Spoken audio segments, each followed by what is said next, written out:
Deməli 200 mindən çox sürülmüş Kia Sorento'dur dizel. Görün nə iş görəcək. Sona qədər diqqətlə izləyin, sadəcə zəhmət olmasa baxın, işin fərqini də görəcəksiniz.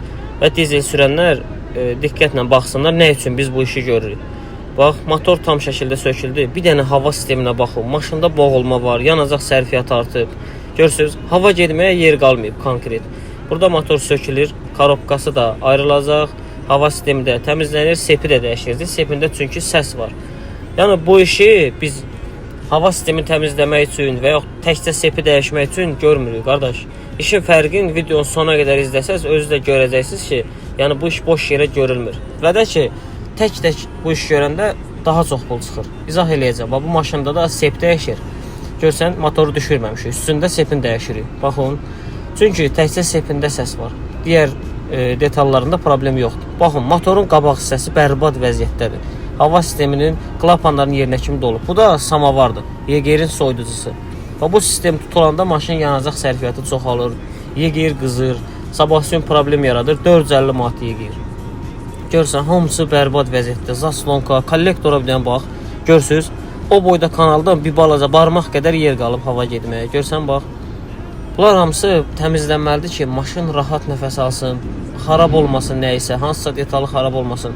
Bu maşın 200 mindən, 150 mindən, nə bilim 250 mindən belə bir qulluq tələb edir. O da cəmi 1200 manatdır.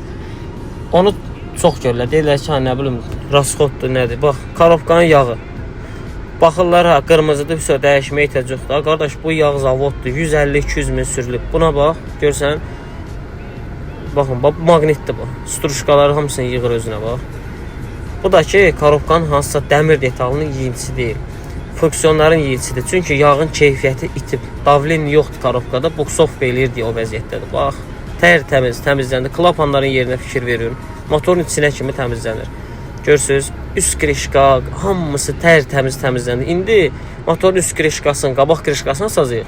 Ona da motor söküldü demirlər. Qardaş, sep dəyişir. Korobkanın da bax zavod germetikasıdır. Gördüyünüz kimi, yəni boş yerə bu korobka yerə düşməyib.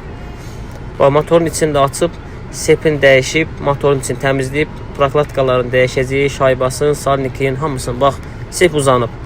Bəziləri deyir ki, hayır, nə bilim o sep o qədər uzanmayıb. Qardaşım, bu sep yarım metrə uzanmır, 10 sant uzanmır. Sepdə 5 milli, 3 milli uzanma olsa belə gözdən hiss olunmur. Halbuki natritelin sıxma dərəcəsi var. Normaldan çox asılanda düzgün işləmir. Motor qızandan sonra səs eləyir. Baxın, korobkanın yağı da dəyişilir.